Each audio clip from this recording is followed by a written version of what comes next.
Hello hi ನಮಸ್ಕಾರ ವೀಕ್ಷಕರೇ. ನಾವು ಅವತ್ತು ಮಹಾರಾಷ್ಟ್ರದ ಪಂಢರಪುರಕ್ಕೆ ಹೋಗಿದ್ವಿ. ಆ ಪಂಢರಪುರದಲ್ಲಿ ಒಂದು ದೋಣಿಯಲ್ಲಿ ನದಿಯಲ್ಲಿ ಹೋಗುವಂಥ ಒಂದು ಪ್ರಯಾಣ ತುಂಬ ಚೆನ್ನಾಗಿತ್ತು. ಮತ್ತು ಈ ದಡದಿಂದ ಆ ದಡಕ್ಕೆ ಹೋಗುವಂಥ ಒಂದು ದೋಣಿಯಲ್ಲಿ ಹೋಗ್ತಕ್ಕಂಥದ್ದು ತುಂಬ ಚೆನ್ನಾಗಿತ್ತು. ನಂತರ ನಾವೆಲ್ಲ ಸ್ನಾನ ಮಾಡಿದ್ವಿ. ನದಿಯಲ್ಲಿ ತುಂಬ ಈಜೊಡೆದು ಸ್ನಾನ ಮಾಡಿ ದೇವ್ರ ಧ್ಯಾನ ಮಾಡಿದ್ವಿ. ಮತ್ತು ಅದರ ನಂತರ ನದಿ ಕೂಡ ತುಂಬ ಚೆನ್ನಾಗಿದೆ. ಎಲ್ಲರೂ ಮತ್ತೆ ಆ ದಡದಿಂದ ಈ ಕಡೆ ದಡಕ್ಕೆ ದೇವ್ರ ದರ್ಶನಕ್ಕೆ ಅಂತ ಹೊರಟ್ವಿ. ಎಲ್ಲರೂ ಒಂದೇ ದೋಣಿಯಲ್ಲಿರೋದ್ರಿಂದ ಆಡಾಡ್ಕೊಂತ ನಾವು ಆ ದಡದಿಂದ ಈ ದಡಕ್ಕೆ ಬಂದ್ವಿ.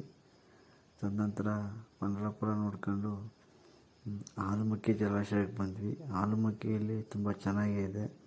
ಅಲ್ಲಿ ಪಾರ್ಕ್ ಇದೆ, ವ್ಯೂ ಪಾಯಿಂಟ್ ಇದೆ.